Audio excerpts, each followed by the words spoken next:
नमस्कार सगळ्यांना। आज जी सुगी डेव्हलपर येथे मीटिंग झाली त्या मीटिंगला आपल्याकडून आपली सगळी मंडळी ती उपस्थित होतीच। त्याचप्रकारे संदीप दादा उपस्थित होते आणि संदीप दादांनी खूप प्रखरपणे आपली सगळ्यांची बाजू मांडली। त्यामुळे मला वाटतं व्हिडिओ सुरू व्हायच्या सुरुवातीलाच मी त्यांचे मनपूर्वक आभार मानतो की त्यांनी आम्हाला एक साथ दिली, आम्हाला सोबत दिली। आमच्या इलेक्शनच्या विषयावर तर अगदी ताणून धरलं, भाड्याच्या विषयावर पण त्यांनी बिल्डरकडून ताणून धरलं। त्यामुळे व्हिडिओला स्टार्ट करण्यापूर्वी मला असं वाटतं त्यांचे मनपूर्वक आभार। आणि संदीप दादांनी जी आपल्याला साथ दिली आहे किंवा आत्तापर्यंत आपल्याबरोबर ते नेहमी उभे राहिले त्यासाठी त्यांचं आपण जेवढं कौतुक करावं, त्यांचे आपण ऋणी आहोत, त्यांचे आपण आभारी आहोत ते कमीच आहे। त्यामुळे संदीप दादा जाधव सुद्धा तिथे उपस्थित होते। आता व्हिडिओला आपण सुरुवात करूया आणि तुम्हाला त्याची सविस्तर माहिती, तिथे काय काय घडलं, कसं कसं घडलं आणि संदीप दादांनी पण खूप छान प्रकारे आमची सगळे पॉईंट तिथे मांडले गेले या विषयावर आता आम्ही तुम्हाला अपडेट देत आहोत। तर ही व्हिडिओ तुम्ही नक्की आवर्जून बघा। धन्यवाद। नमस्कार सगळ्यांना आणि सगळ्यांचं मनपूर्वक अभिनंदन। आपण जे काही मुद्दे आपल्या मीटिंगमध्ये चर्चा केले होते आणि ज्या तीव्रतेने त्या गोष्टींची आपण चर्चा केली रविवारच्या मीटिंगमध्ये, त्या तीव्रतेने ते मुद्दे आम्ही आज सुगी डेव्हलपर आणि राक्षी यांच्याकडे मांडले। सदर मुद्दे मांडल्यानंतर तुम्ही पाहिलं असेल की ही जी आपली कमिटी आहे आणि आपले माननीय अध्यक्ष आहे ज्यांनी आपल्याला नोटीस, जी काल पेपरमध्ये नोटीस आली होती ती आपल्याला दाखवली नव्हती, ती नोटीस आपल्या माध्यमातून पहिला आपल्या ग्रुपवर आली आणि त्याच्यानंतर कमिटीवाल्यांनी क्षमस्व, हमने ये बताया नहीं इसके लिए क्षमस्व असं त्यांनी जे लिहून आपल्याला टाकलं त्या संदर्भामध्ये तुम्ही सगळे मुद्दे त्याच्यातले वाचले असतील की जे आपण मुद्दे बोलत होतो ते सगळे बऱ्यापैकी त्याच्यातले मुद्दे हे त्या मीटिंगमध्ये कव्हर करण्यात आले आणि त्या संदर्भामध्ये तुमच्या सगळ्यांचं अभिनंदन। कारण हे मुद्दे जर आपण धरून ठेवले नसते किंवा हे मुद्दे आपण जर त्या विषयावर चर्चा केली नसती तर कमिटीच्या माध्यमातून तर ते कधीच होणार नव्हतं आणि कधीच झालंही नसतं, ते मुद्दे कुठेच आले नसते।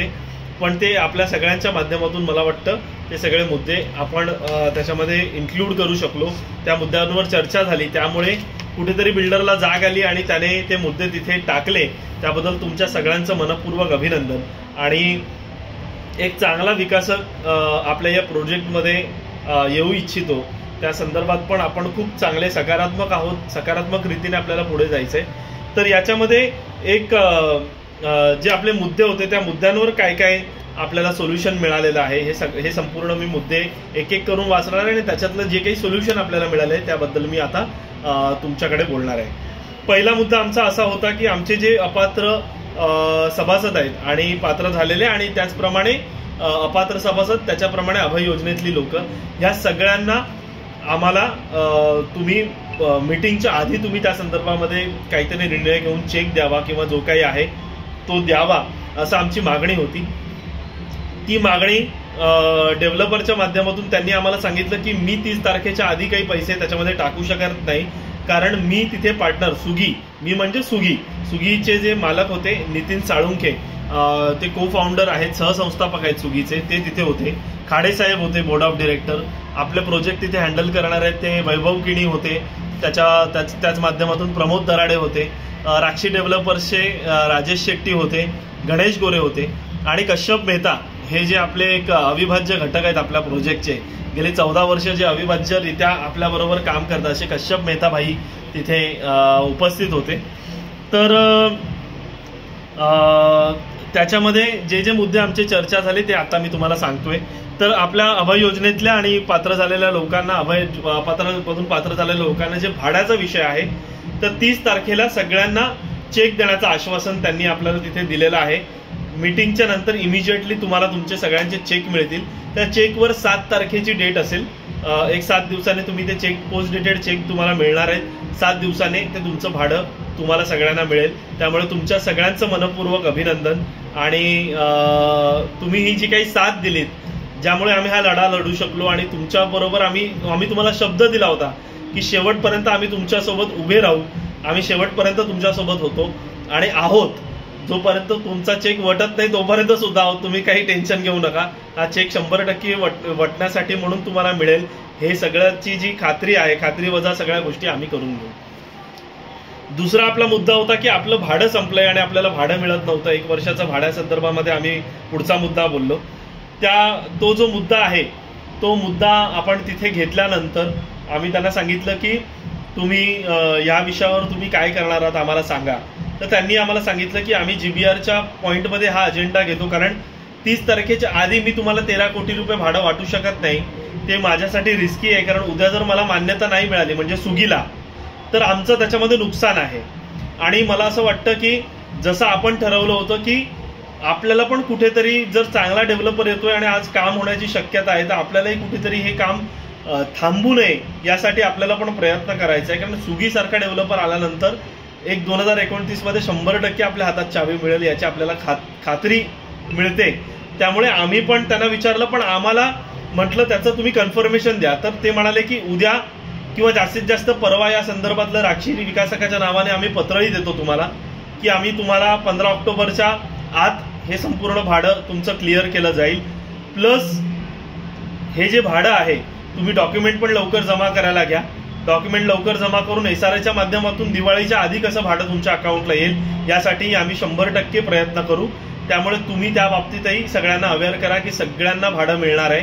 आणि सुगी डेव्हलपर हे स्वतः, आणि तुम्ही जर बघितलं असेल की मीटिंगचा जो अजेंडा आहे, GBRचा अजेंडा जे पेपर नोटीस आहे त्याच्यामध्ये लिखित हे लिहिलेलं आहे की 15 दिवसाच्या आत ते लोक भाडं देणार आहेत. त्यामुळे तोही आपल्यासाठी एक खूप चांगला मुद्दा आहे. तर मला असं वाटतं की आपण त्यावरही न ताणत बसता आपल्याला जे पुढे जाऊन त्यांच्याबरोबर काम करणं आणि आपलं घर मिळवणं हे सुद्धा गरजेचं आहे. जर आपल्याला भाडं नाही मिळालं तर आपण SRAचा दरवाजा आहेच आपल्याकडे, जो आपण कधीही ठोठावू शकतो. आणि आपण काय ताकद असते एकतेची ही याच्या आधीही दाखवलेली आहे, त्याच्यानंतरही आपण दाखवू शकतो. त्याबद्दल तुम्ही निश्चिंत राहा. त्याचप्रकारे 8000 स्क्वेअर फीटची जी जागा आपल्याला लिहून दिली आणि त्याच्या जागेच्या संदर्भामध्ये 20 कोटी रुपये आपल्याला बाजारभावाप्रमाणे मिळतील असं सांगितलं. परंतु कमिटीने हे आश्वासन त्याच्या ऑफर लेटरवर आपल्याला दाखवलं, पण कधीच आपल्याला त्यांनी हे सांगितलं नाही की SRAच्या माध्यमातून हे लिहून गेलेलं आहे. कारण आपला हाच मुद्दा होता की उद्या जर कंपनी हे झाली म्हणजे त्याची मान्यता रद्द झाली तर आपण उद्या कोणाकडे जायचं. तर SRAच्या लेटरवर लिहिलेलं लेटर आम्हाला मिळालं. 210ची NOC जी आहे ती NOC आम्ही ग्रुपवर टाकलेली आहे. त्या NOC मध्ये तुम्ही बघू शकता की 20 कोटीचा मुद्दा तिथे लिहिला गेलेला आहे. त्याचप्रमाणे हा मुद्दा आपले जे इंडिव्हिज्युअल अग्रीमेंट होणार आहेत त्या इंडिव्हिज्युअल अग्रीमेंटमध्ये टाकण्यासाठी आम्ही आग्रही आहे. तर तो तिथेही टाकला जाणार आहे. त्यामुळे तेही आपल्याला करता येणार आहे.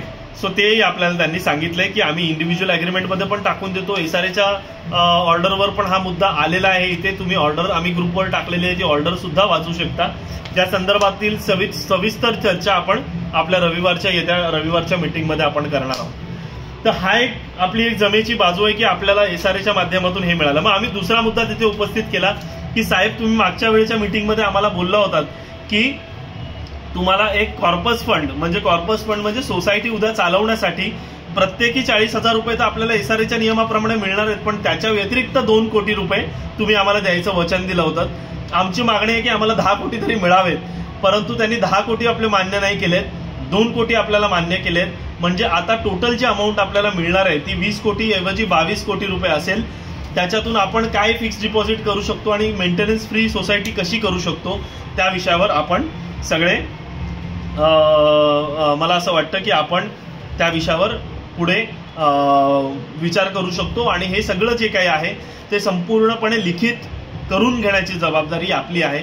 त्यांनी आपल्याला सांगितलं की काय MOU करावा लागेल, तुम्ही तुमच्या लॉयरशी बोला, आम्ही तो MOU करायला तयार आहोत. आपण त्या MOUत जाऊ आणि त्या 2 कोटींचा जो विषय आहे तो त्या MOU मध्ये असेल. इंडिव्हिज्युअल अग्रीमेंटमध्ये आपण तो ऍड करू शकतो का या विषयावर पण आम्ही प्रयत्न करतो, किंवा आपण ह्याच मध्ये 20 कोटी जे लिहिले तिथेच 22 कोटी करून घ्यायचे का ह्या विषयावरही आम्ही वकिलांशी बोलून आपण क्लॅरिटी घेऊ शकतो. तर ते लिहून द्यायला हे तयार आहेत. तर आपण ते त्यांच्याकडून जेवढा लवकर होईल तेवढा लवकर आपण ते लिहून घेऊया.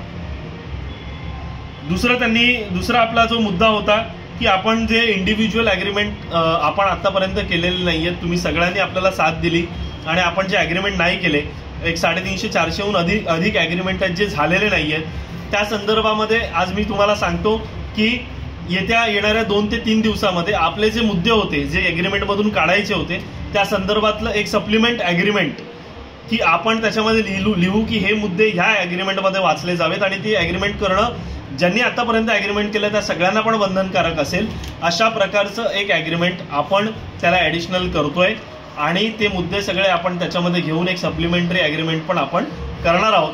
तर ह्या विषयावर सुद्धा आपण त्यांच्याकडून मान्यता घेतली. आज आपण त्या विषयावर बैठकीमध्ये त्याची मान्यता घेऊन येणाऱ्या 2-3 दिवसामध्ये तोही विषय आपण क्लिअर करू. त्याच्या पुढचा विषय जो होता की अजेंडा आपल्याला मिळालेला आहे मीटिंगचा. त्या अजेंड्यामध्ये सगळे पॉइंट आहेत. त्या विषयावर आपण सविस्तर 1 by 1 आपण चर्चा करू किंवा त्याच्यावरचा व्हिडिओ पण आमच्या माध्यमातून तुम्हाला सगळ्यांना येईल. त्याच्यावरही आपण क्लॅरिटी घेऊ की कशा प्रकारे ते होणार आहे. पण आम्ही असं म्हणू की आजची मीटिंग केल्यानंतर आम्हाला पण खूप सकारात्मकता जाणवली. कारण सुगीसारखा डेव्हलपर आल्यानंतर एक काम होण्याची एक बोलतात ना, एक शाश्वती आपल्याला ऑटोमॅटिकली मिळते. त्यामुळे ती शाश्वती सुद्धा आम्हाला त्या मीटिंगमध्ये मिळाली. त्याबद्दल आम्ही सगळे समाधानी आहोत. 39 माळ्याची इमारत या विषयावर त्यांनी कोणताही विषय आज घेतलेला नाही. त्यांनी सांगितलं PTC 100% आम्ही करणार नाही आहोत, परंतु आम्ही पुढे काय आमचा डेव्हलपमेंट प्लॅन चेंज होईल तो आम्ही सांगणार नाही आत्ता. पण PTC 100% आम्ही नाही करत आहोत आणि त्या संदर्भातली परमिशन आम्ही SRA मध्ये घेतली आहे. याचं कन्फर्मेशन आम्ही तुमच्या GBR ला सुद्धा देऊ आणि तिथेही आपण तो प्रश्न त्यांना विचारू शकतो की PTC या प्रोजेक्टमध्ये 100% नाही आहे. त्यांनी सांगितलं 120 मीटरची बिल्डिंग बांधण्याची परमिशन आम्ही घेतलेली आहे. जी काही बिल्डिंग आहे ती व्हर्टिकल बांधणार आहे. आधी कशी होती की रस्त्याच्या ह्या बाजूला एक आपली बिल्डिंग होती, रस्त्याच्या त्या बाजूला. त्यांनी सांगितलं दोन्ही तुमच्या जे काही रिहॅबचं तुमचं स्ट्रक्चर आहे ते एकाच बाजूला तुमची सगळी लोक एकत्र राहतील. अशा प्रकारचं स्ट्रक्चर, तिथेच अमेनिटीज तुम्हाला दिल्या जातील. अशाच प्रकारचं स्ट्रक्चर तुमच्या जागेमध्ये आम्ही तुम्हाला करून देतोय. तर ह्याबद्दलही तुमचं सगळ्यांचं मनपूर्वक अभिनंदन की आपल्याला त्याही विषयावर आता क्लॅरिटी मिळाली आहे. दुसरं की 120 मीटरचं पार्किंगचं त्यांनी आम्हाला सांगितलं की पार्किंग संदर्भामध्ये आम्हाला जे काही आहे व्हर्टिकलच पार्किंग तुम्हाला द्यावी लागेल. म्हणजे ती पझल पार्किंगच आपल्या माथ्यावर येणार आहे. आता त्या विषयामध्ये आपल्याला सगळ्यांना मिळून विचार करावा लागेल की आपल्याला त्याच्यात कसं सोल्युशन काढायचं आहे, काय गोष्टी करायच्या आहेत. ते प्लॅन आल्याशिवाय आपल्याला त्याच्यामध्ये कोणत्याही प्रकारचं समजणार नाही की ते पझल पार्किंग देत आहेत की बेसमेंटचं पार्किंग देत आहेत. जे काही आहे ते मला असं वाटतं जेव्हा प्लॅन येईल त्याच्यानंतरच तो कळेल. आणि प्लॅन अजूनपर्यंत त्यांचा डेव्हलप झालेला नाहीये. तो पुढच्या 1 ते 2 महिन्यामध्ये डेव्हलप होईल. तो झाल्यानंतरच आपण त्या विषयावर बोलणं उचित राहील. दुसरं आहे की आम्ही त्यांना सांगितलं की जे आत्ताचं भाडं आहे तुम्ही 14,000 प्रमाणे देताय, पुढचं भाडं आम्हाला 100% त्याच्यामध्ये रेट तुम्हाला वाढवून द्यावा लागेल. त्या विषयावर आमची खूप घासाघीस झाली. त्या विषयावर ते अग्री करायला तयार नव्हते की पुढचं भाडं आम्ही वाढवून देऊ. परंतु आपल्याला हा मुद्दा घ्यायचा आहे. अजूनही तो अनुत्तरित आहे. त्यांना आम्ही सांगितले तुम्ही आम्हाला सांगा. आम्ही 20,000 आणि 25,000 सांगतोय.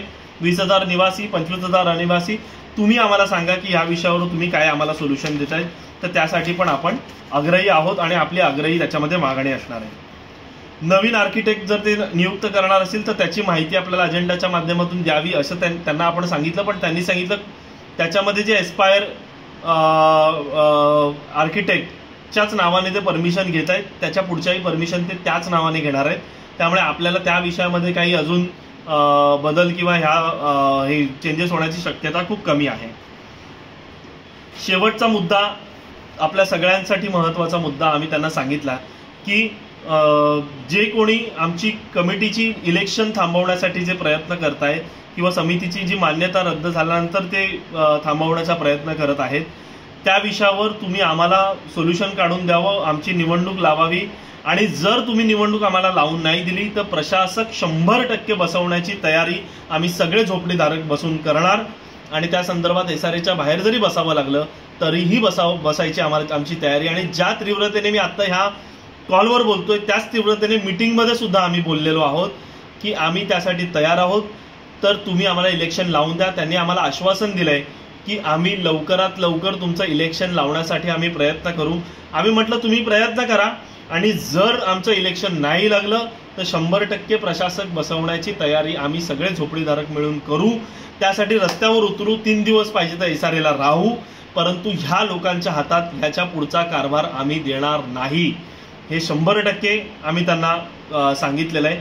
दुसरा जो विषय आम्ही त्यांना सांगितला की ही जी कमिटी आहे, या कमिटीचा कार्यकाळ संपल्यानंतरही तुम्ही ही GBR लावताय, तर तुम्ही उद्या जर हे इल्लीगल झालं तर तुम्ही त्याच्यासाठी जबाबदार असाल. तर त्यांनी आम्हाला ह्या विषयावर आश्वस्त केलंय की ही कमिटी एक केअरटेकर कमिटी म्हणून आता सध्या काम करते, त्यामुळे त्यांच्याच नावाने GBR आम्हाला लावणं आम्हाला गरजेचं आहे, बंधनकारक आहे, म्हणून आम्ही लावतोय. आम्हाला कमिटीच्या कोणत्याही याच्यामध्ये हस्तक्षेप करायचा नाही. तो तुमचा विषय आहे, तो ग्राउंडला तुम्ही बघून घ्या आणि तुम्ही करा. मला असं वाटतं जे मुद्दे बाकीचे सभेचे मुद्दे जे आलेले आहेत त्याच्यावर आता मी सविस्तर व्हिडिओ करत नाही, परंतु ओव्हरऑल आपली जी मीटिंग होती ती खूप सकारात्मक झाली आणि सकारात्मक उत्तरं आम्हाला डेव्हलपरकडून मिळाली. आम्ही सगळे आनंदी आहोत आणि मला असं वाटतं की ह्या सगळ्या विषयामध्ये आपल्याला विकास काम हवं आहे. 2021 त्यांनी सांगितलं एक 4 महिन्यामध्ये सगळ्या परमिशन घेऊन जवळपास डिसेंबर किंवा जानेवारीपर्यंत आम्ही काम चालू करू. जानेवारी 2026 3.5 ते 4 वर्षामध्ये आम्ही तुमचं 100% घर बांधून देऊ. सुगीच्या नावाने जर तुम्ही बघाल तर आजपर्यंत कुठेही अशी हिस्ट्री नाही की आम्ही टाइम लिमिटमध्ये काम पूर्ण केलेलं नाही. तुम्ही कुठेही जा, कुठेही चौकशी करा आणि आम्हालाही ही खात्री आहे की सुगी नावाचा जर ब्रँड आपल्याकडे येत असेल तर 100% आपलं काम खूप चांगल्या प्रकारे आता होईल. तर त्यामध्ये आपल्याला कोणताही खोडा न घालता त्या विषयामध्ये काम करायचंय. परंतु जे प्रश्न विचारायचे आहेत किंवा ज्या गोष्टी आपल्याला तिथे विचारायच्या आहेत त्या 100% आपल्याला विचारायच्या आहेत. त्या काय आहेत, कशा आहेत, या विषयावर आपण जेव्हा भेटू तेव्हा चर्चा करू. आणि मला असं वाटतं तुमच्या सगळ्यांचं मनपूर्वक अभिनंदन की आज जर आपण हा लढा उभा केला नसता तर कोणताही डेव्हलपर इथे आला नसता, कुठेही काम पुढे गेलं नसतं. कारण ह्यांनी तर असंच 5 वर्ष आपले काढले आहेत, ह्याच्या पुढचेही 2-3 वर्ष यांनी अशीच काढली असती आणि आपलं काही झालं नसतं. पण तुमच्या सगळ्यांचा एकतेचा हा विजय आहे आणि मला असं वाटतं आज आनंदाचा दिवस आहे तुमच्या सगळ्यांसाठी. एक जगदंबेच्या चरणी प्रार्थना आहे की लवकरात लवकर आपल्या झोपडीधारकांना, सगळ्या बांधवांना, मग ते पात्र असू देत, अपात्र असू देत, राजूनगरची मंडळी असू देत, सगळ्यांचं भलं व्हावं, सगळ्यांचं कल्याण व्हावं. आणि जी कमिटीचे आपले मेंबर आहेत त्यांना आई भवानी, आई जगदंबा ही सद्बुद्धी द्यावी आणि ज्या प्रकारे नकारात्मक शक्तींचा तिने संहार केलाय तसं सगळ्या नकारात्मक शक्तींचा संहार करून आमचा हे सगळा प्रोजेक्ट खूप छान प्रकारे उभा राहावा अशी तुम्हाला सगळ्यांसाठी आमची अपेक्षा आणि तुम्हा सगळ्यांचं मनपूर्वक अभिनंदन. धन्यवाद.